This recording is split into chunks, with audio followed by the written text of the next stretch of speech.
Did you know the first computer weighed nearly 30 tons?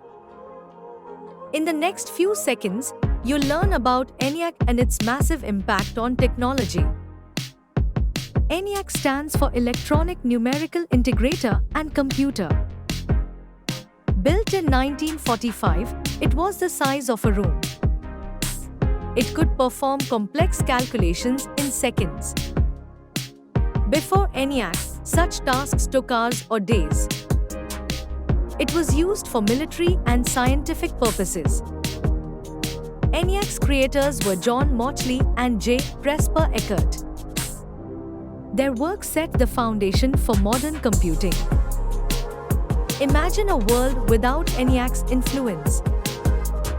No smartphones, no internet, no modern tech. The revolution started here.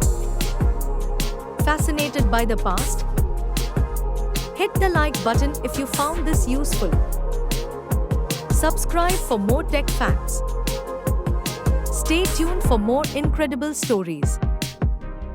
Thank you for watching.